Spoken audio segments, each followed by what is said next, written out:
புதுச்சேரியில் இருந்து சென்னைக்கு வந்த அரசு விரைவு போக்குவரத்து கழக பேருந்தில் பயணம் செய்த பெண் பயணிக்கு திருவான்மியூர் அருகே வந்தபோது திடீரென நெஞ்சுவலி ஏற்பட்ட நிலையில் நடத்துனர் முத்துக்குமாரிடம் தெரிவித்திருக்கிறார்.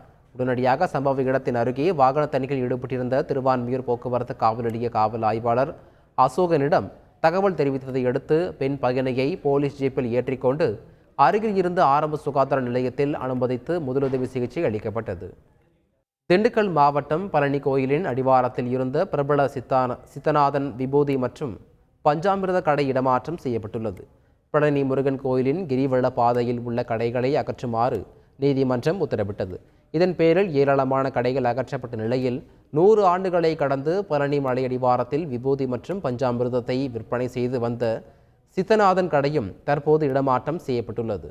இந்த கடையானது கோயிலின் அருகிலேயே மற்றொரு இடத்தில் இடமாற்றம் செய்யப்பட்டுள்ளது குறிப்பிடத்தக்கது. செய்திகளை உடனுக்குடன் தெரிந்து கொள்ள உடனே சப்ஸ்கிரைப் பண்ணுங்க.